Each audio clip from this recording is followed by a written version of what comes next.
Shalom jemaat yang dikasihi oleh Tuhan. Saya sungguh senang bisa kembali berjumpa dengan Bapak Ibu semua di dalam program Short Online Sermon ini. Saya sungguh berdoa agar melalui renungan yang singkat dan sederhana ini bisa menjadi berkat dalam kehidupan kita semua. Saya ingat suatu pagi di hari Sabtu, pertengahan tahun 1993, tiba-tiba pagi-pagi telepon rumah saya berdering. Yang mengangkat telepon kebetulan mama saya. Yang menelpon ternyata adalah adik ipar dari mama saya, tante saya. Tante saya menceritakan kondisi dari suaminya. Beliau mengatakan suaminya bangun pagi, kondisinya langsung drop. Matanya menjadi merah, badannya menjadi hangat, dan suaminya tidak bisa diajak berbicara selayaknya manusia normal. Istrinya menelpon kepada papa dan mama saya, meminta tolong agar papa dan mama saya berkenan datang menjenguk, melihat kondisi dari suaminya, serta mendoakan suaminya. Maka berangkatlah kami sekeluarga, dan ketika kami sampai di rumah om saya, turun dari mobil, saya sudah melihat om saya dari kejauhan. Om saya sedang duduk di teras, kemudian matanya memandang ke langit, tatapan matanya kosong. Kemudian ketika kami mendekati beliau, saya melihat matanya sedikit merah, kemudian badannya memang hangat, dan beliau tidak bisa diajak berbicara. Lalu kemudian papa dan mama saya mulai mendoakan dia pelan-pelan. Seiring dengan berjalannya waktu, beliau mulai pulih, dan ketika beliau sudah pulih, beliau menceritakan apa yang sebenarnya terjadi di pagi hari itu. Ternyata pagi hari itu waktu beliau membuka mata bangun di pagi hari, yang pertama kali beliau pikirkan adalah tentang masalah yang beliau hadapi. Beliau bekerja dan sedang menangani sebuah proyek, dan proyek itu cukup besar dan keuntungannya juga cukup banyak.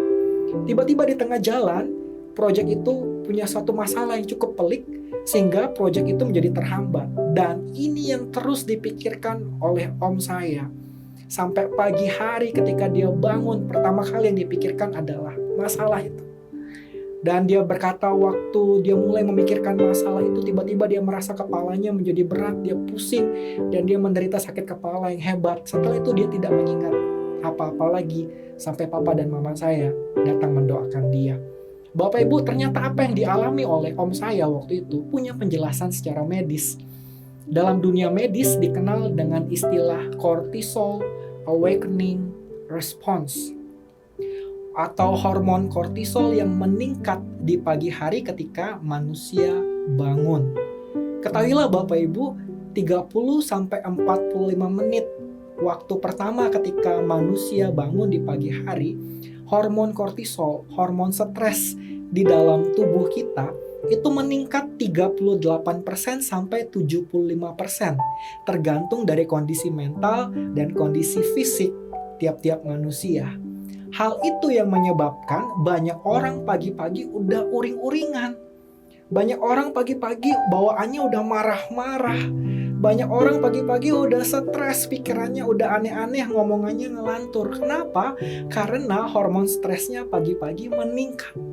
Nah, kalau respon kita waktu bangun pagi udah salah, hormon yang meningkat ini akan menjadi stres berat di dalam tubuh kita. Itulah yang om saya alami. Sudah hormon stresnya meningkat dalam tubuhnya, pagi-pagi yang pertama kali dia pikirkan adalah masalahnya. Akhirnya hal ini menjadi klop dan dia menjadi stres berat. Nah, Bapak Ibu, apa yang firman Tuhan ajarkan kepada kita? Sebenarnya firman Tuhan sudah mengajarkan kepada kita apa yang seharusnya kita lakukan di pagi hari ketika kita baru membuka mata kita. Firman Tuhan di dalam Injil Markus pasal 1 ayat 35, firman Tuhan katakan pagi-pagi benar, waktu hari masih gelap, ia itu Tuhan Yesus. Tuhan Yesus bangun dan pergi keluar. Tuhan Yesus pergi ke tempat yang sunyi dan berdoa di sana. Iya, Bapak Ibu gak salah dengar.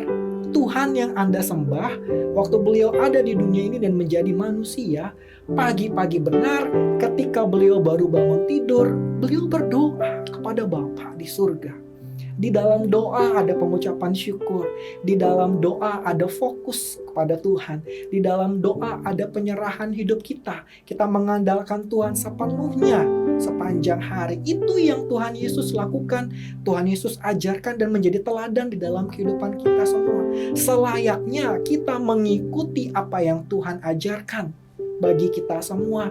Makanya setiap pagi Bapak Ibu, saya ajarkan kepada Bapak Ibu, kalau nggak mau tambah stres, pertama kali Anda membuka mata, jangan handphone dulu yang dicari. Anda akan mulai membanding-bandingkan hidup Anda dengan orang lain. Anda akan mulai mengasihani diri Anda. Anda akan mulai mengeluh, kenapa orang lain yang di dalam handphone, di dalam Instagram ini bisa jalan-jalan, sedangkan saya harus kerja seharian bagai kuda. Ada banyak hal yang akan kita lihat, yang akan membuat pikiran kita menjadi stres. Karena itu pagi-pagi ketika kita baru bangun, buka mata di pagi hari, saya mengajarkan kepada setiap jemaat yang mendengarkan, beribadahlah kepada Tuhan, berdoalah, naikkan ucapan syukur di sana. Maka saya percaya Anda akan melihat kehidupan Anda ditolong Tuhan sepanjang hari. Kalau kita fokusnya sama Tuhan, bukan kepada handphone atau kepada hal yang lain, kita sedang menyatakan kepada dunia bahwa hanya Tuhanlah yang kita andalkan sepanjang hari itu. Ingat baik-baik Bapak Ibu, yang membuat kita bisa bangun di pagi hari bukan handphone, bukan media sosial. Yang membuat kita masih bisa bernafas di pagi hari, bangun di pagi hari adalah Yesus Kristus, Sang Pemberi anugerah kehidupan. Karena itu sudah selayaknya kita memberikan ucapan syukur, kita mengembalikan semua pujian hanya bagi nama Tuhan. Saya yakin sepanjang hari akan melihat sesuatu yang ajaib, mujizat terjadi di dalam kehidupan Bapak Ibu dan saya kalau kita memulainya dengan ucapan syukur.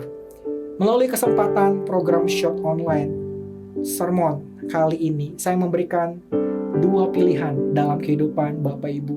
Pilihan yang pertama, Bapak Ibu boleh kembali memikirkan masalah dan dunia ini ketika Bapak Ibu bangun di pagi hari. Tapi efeknya adalah Bapak Ibu akan menjadi stres berat di sana. Pilihan kedua adalah ketika Bapak Ibu membuka mata di pagi hari, Bapak Ibu langsung mengucap syukur kepada Tuhan, berdoa, mencari Tuhan. Maka firman Tuhan digenapi. Yeremia pasal 17 katakan, orang-orang yang mengandalkan Tuhan pasti akan diberkati Tuhan, pasti akan menerima mujizat Tuhan, pasti akan melihat hal-hal yang baik terjadi dalam kehidupannya. Terima kasih sudah mendengarkan Short Online Sermon. Tuhan Yesus memberkati.